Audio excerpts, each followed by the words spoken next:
Aqui, ó, um caso de hipercementose. Ah, Bianca, então esse dente ele não tem, como é que fala?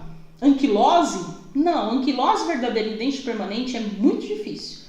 Você vê mais em dentes descidos, em que o paciente tem a genesia, né, do permanente. E o paciente normalmente o bruxista, acontece bastante também. Alguém falou aí do bruxista, né? O paciente bruxista, a anquilose acontece com uma certa frequência, tá? Agora, dente permanente é muito raro de acontecer. O que acontece bastante é a hipercementose, que é o aumento da área de cemento do dente. Aí o dente fica gordinho aqui, ó, que nem vocês estão vendo aqui nessa radiografia que uma colega nossa gentilmente mandou. Ele fica gordinho. Aí precisa tirar esse dente. Como é que faz? Porque se você for tentar fazer com fórceps, vai fraturar cada vez mais e o dente não vai movimentar. Então eu vou mostrar para vocês o que a gente viu, né? Primeiro, vou ver os riscos. É perto do seio? É perto do seio. Logo, vou evitar forças apicais. Tem cisto. E é perto do seio também, ó, do outro lado, dente 25. Então, vou evitar forças apicais. Dificuldades. Você tem uma hipercementose, né? Então, essa é a grande dificuldade. E aqui, gente, a gente tem uma curva acentuada nessa raiz com um pouquinho de hipercementose. Você vê que já tá um pouquinho gordinho assim. Já tá um cadinho. O que a gente vai fazer? Nós vamos usar a outra dificuldade que não tem coroa, né? O que a gente vai fazer? Nós vamos usar da osteotomia para criar um alívio ósseo e facilitar a remoção desse dente. No caso de hipercementose, não tem jeito, você vai ter que fazer alívio ósseo. O pessoal perguntou na aula passada, o que você prefere, Bianca, osteotomia ou odontodissecção? Eu sempre vou preferir odontodissecção. Por quê? Porque eu vou partir algo que vai sair da boca do paciente. O osso é ouro, gente. Osso na boca é ouro. Eu sou implantodontista. Eu não gosto quando arrancam o osso do lugar. Aí você vai ver aquele buraco lá, você tem que fazer um monte de ROG, regeneração óssea guiada, para conseguir fazer um tratamento meramente estético, medianamente estético. Mediocremente, não sei nem se existe, mas de forma medíocre estético, tá? Então eu não gosto de fazer coisas legais. E para fazer coisas legais eu tenho que ter osso. Osteotomia só quando necessário. Tem até uma frase que eu sempre falo. Odontodissecção sempre que possível. Dá para fazer odontodissecção? Faz. É muito mais fácil, vai remover o dente com mais facilidade. Osteotomia quando necessário, certo? Então vamos fazer um alívio ósseo nessa região e um alívio ósseo nessa região. Com que broca, Bianca? Eu gosto da Zecria, mas você não precisa gostar da mesma que eu gosto. Você pode usar 702, 704, 703, esférica, a que você conseguir usar melhor. Eu, Bianca, gosto da Zecria. Cortes limpos, sempre no mesmo sentido, de forma fácil de controlar. Ponto de apoio. Pô, se você criar um alívio ali naquela região, entre dente e osso, é ali que você vai botar sua alavanca. Você já criou ali uma canaletazinha. Aí você vai pôr ela um pouquinho para cá, vai fazer um movimento de cunha bem de leve, vai dar uma movimentada de roda, né, em roda, para a raiz vir para esse lado, certo? Aí você vai do outro lado, faz a mesma coisa. E faz assim, faz um pouquinho de um lado, faz um pouquinho do outro, faz um pouquinho do lado, faz um pouquinho do outro. Quando você vê, um dente super difícil saiu. Então eu dei dois exemplos.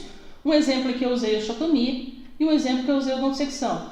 Ah, Bianca, mas e se for um molar que tiver com hipercementose? Você vai fazer o planejamento para os dois, para osteotomia e para odontodissecção.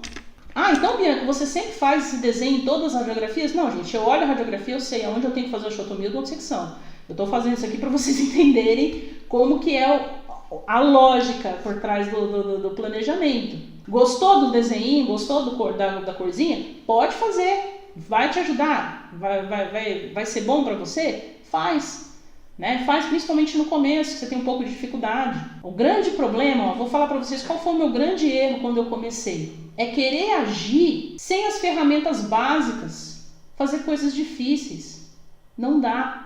Se você quer fazer uma coisa difícil, você tem que planejar aquela coisa. Se é uma coisa que você nunca fez, é importante que você reveja os conceitos, faça em cima do planejamento. Você não vai fazer extração. Se você não tem costume de fazer extração, porque assim, gente, quando a gente tem uma certa experiência, até o jeito que a raiz balança, até o jeito que a raiz luxa, você já sabe se você precisa fazer desgaste ou não. Mas eu não aconselho que você faça isso, eu aconselho que você tire radiografia.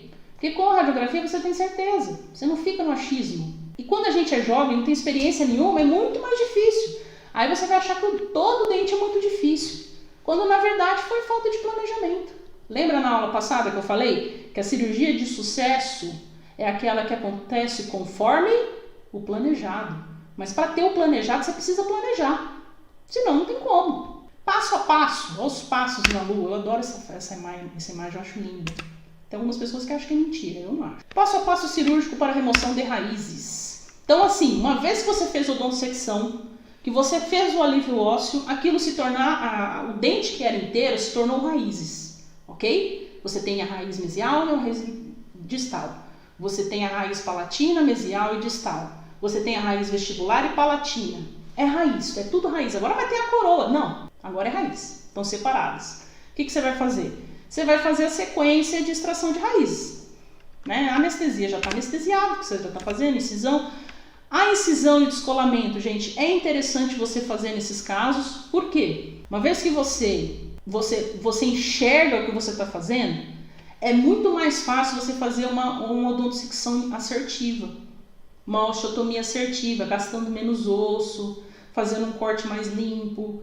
Então, não tenha preguiça, faça o descolamento. Luxação, osteotomia e odontosecção. São as sequências.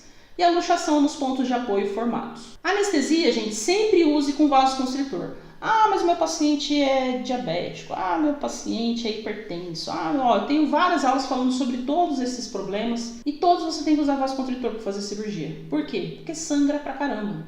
E se sangrar muito, né? E você não estiver enxergando o que você está fazendo e demorar mais, vai ser pior para o seu paciente. Ele vai ficar mais hipertenso. Ele vai ter mais pico glicêmico, porque ele vai ter um disparo de adrenalina absurdo. Então, use anestésico com vasoconstritor.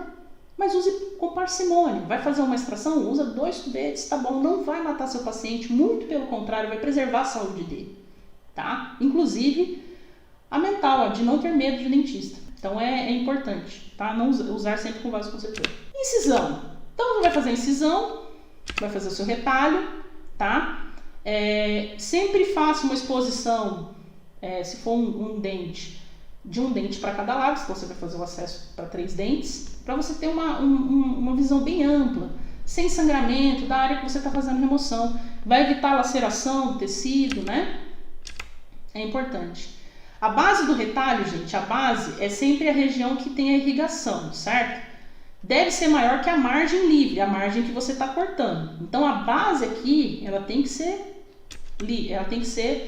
maior. Por quê? Porque é o ponto de irrigação, é o ponto onde está chegando o sangue. Depois que você cortou o tecido, é o ponto onde vai chegar o sangue para nutrir aquela região e evitar uma necrose. Acesso adequado para a inserção de todos os instrumentos necessários para a realização da cirurgia. Que instrumentos são necessários? Você vai precisar cortar, você vai precisar usar alavanca. Então vai ter que ter um espaço ali para que você consiga passar a sua broca, fazer a limpeza, o sugador, que vai precisar estar lá sugando, a irrigação. Incisão no sulco gengival obrigatória. Eu aconselho que seja no sulco gengival, não faça fora, que a retração do lábio pode causar aí descência da sutura depois e vai ser ruim. Às vezes você faz uma cirurgia linda, tem descência da sutura, pode ter uma alveolite, pode ter outros processos chatinhos. Se você fizer em cima da papila, você tem um fechamento bem certinho, bem bonitinho, dificilmente vai ter problema. Com mais experiência, você poderá fazer retalhos menores. Sim, você vai poder fazer retalhos menorzinhos, você vai poder fazer afastamento só do sulco, mas com experiência. Enquanto você não tem experiência para entender até onde você vai com o seu instrumental para não machucar o tecido e não fazer sangrar mais, faça um retalho grande, não tenha preguiça. É muito melhor você suturar um retalho grande do que uma laceração pequenininha.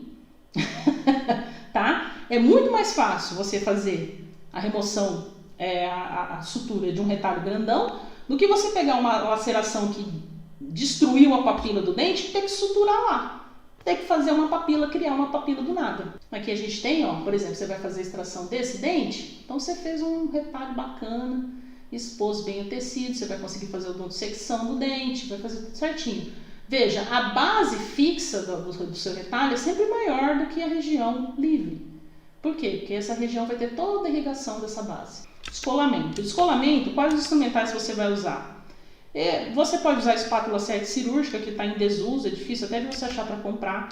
Descolador de molde, eu acho mais confortável, o cabo é mais grosso, você tem mais apoio, é mais fácil de você controlar a força que você vai fazer para descolar o tecido. E o descolador, a cureta, tá? Esse aqui é a cureta de molde. Aqui é o descolador e a cureta. A cureta, ela tem essa bolinha nas pontas. Gente, isso aqui é uma delicinha para você fazer pequenos descolamentos ali da papila de uma forma bem suave. Ela é muito delicada, então dificilmente você vai lacerar a papila, você vai lacerar tecido com ela. Ela é muito delicada, é muito boa de usar. Eu aconselho que vocês tenham uma, tá? Principalmente para fazer cirurgias em região anterior, que é mais delicado, pode sofrer uma retração, né? Então é mais interessante. Descolhe o retalho até enxergar a raiz a ser extraída e o osso. Então, aonde termina seu descolamento? Na hora que você estiver enxergando dente e osso. Mais nada. Ah, mas eu tô vendo a papila.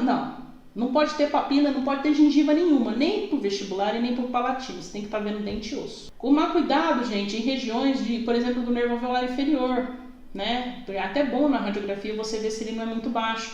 Na hora que você for fazer a base do seu retalho, na parte mais posterior, tá? Principalmente na região do mentoniano, ali no forame mentoniano, para evitar você pegar essa região, descolar tecido até lá embaixo e acabar fraturando o nervo alveolar inferior até ali a desembocadura do forame mentoniano, que dali ele vai ser o nervo mentoniano, né?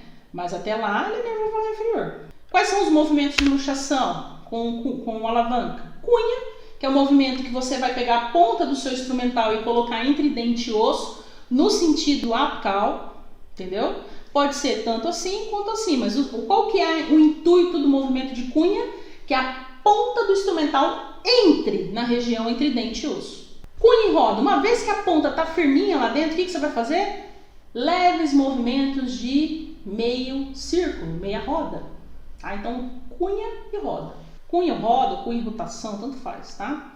Cunha e rotação, você vai aumentar a amplitude, vai aumentando a amplitude, vai balançando os pedacinhos, os pontinhos, os fragmentos, né? E aí, então, você consegue fazer a remoção.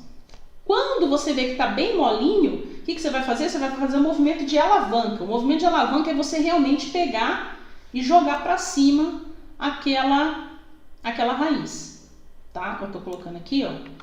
Então, o movimento de alavanca, gente, tem gente que pega a alavanca e quer fazer o movimento de alavanca, já quer fazer primeiro. O que vai acontecer? O dente vai fraturar, porque você não luxou, você não eliminou os ligamentos periodontais e nem expandiu o alvéolo. Calma, vamos luxar. Exérese é para depois. Primeiro você vai fazer movimento de cunha. Ah, entrou a ponta do instrumental? Entrou. Vai fazer movimento de cunha e roda. Vai fazer movimento de cunha e roda como se não houvesse amanhã. Vai lá, luxa, luxa, luxa como se não houvesse amanhã, né? Fica lá, não tem problema, não estresse. Quando você fizer isso, você vai perceber que a raiz faz um pluf, ela dá uma subidinha. Aí é a hora de você fazer o movimento de alavanca. Cuidado com o movimento de cunha no seio, tá, gente? O que vai acontecer? Quando você vai estar no seio maxilar, evite fazer isso no centro da raiz. Sempre faça o movimento de cunha e roda ou na mesial e distal se for um uniradicular. Se for um multiradicular, na região onde você fez a odontosecção, como eu falei. Aí, olha só o tamanho dessa fratura. Também foi desse Bright aqui. Muito bonita essa foto, né? Mostrando uma fratura invisível de um dente. Não aparecia na radiografia, né? E o dente estava fraturado. Osteotomia. Então, osteotomia, gente, você vai fazer para criar alívios na região onde está aquela raiz, principalmente se ela tiver hipercementose. Eu vou fazer osteotomia em todos os casos? Não, eu vou fazer naqueles casos em que o ponto de apoio está ruim, está difícil de você conseguir. Às vezes a sua alavanca ela tem uma ponta um pouquinho gordinha. Então é interessante você fazer ali um desgastezinho ali no perfil ósseo ali, evitando pegar a vestibular e palatina, a cortical, tá? Você vai fazer aqui, ó, nessa região entre a mesial e distal do dente. E aí você vai usar isso aqui como ponto de apoio. Tá? Então você vai usar como ponto de apoio. Esse tipo de desgaste eu odeio, né? Eu coloco essa foto só para falar assim, não faça esse tipo de desgaste. Em que você expõe uma parte da cervical ali do dente, só que, gente, cria um defeito gigante. Depois aquele paciente, ele não vai ficar sem aquele dente o resto da vida. Ele vai querer colocar uma prótese, vai querer colocar um implante. Aí vai fazer um dentão maior do que os outros porque teve aquela perda óssea. Entre fazer essa osteotomia e fazer esta, tenta primeiro fazer essa daqui, tá bom? Remoção de osso formando um vale e aí você vai então fazer um movimento de cunha e roda. Outro dente com fratura, né? Fratura. Só para mostrar como é realmente fácil, né, ter esse tipo de... Uma outra técnica interessante é a técnica de janela aberta, que você faz um furinho próximo da região do ápice do dente e com um instrumental você faz pressão para baixo. Com isso você vai fazer pressão para baixo, você vai luxando aquela raiz e aí ela sai. Só que tem que tomar cuidado, por exemplo, regiões onde você tem seio maxilar é complicado. Eu gosto muito dessa técnica quando você vai fazer canino, que às vezes, gente, o canino para você tirar uma raiz, olha, é difícil. A raiz está lá do lado da asa do nariz do paciente, né? Aí o que você faz? Você expõe ali na região do ápice e com o instrumental você empurra para baixo.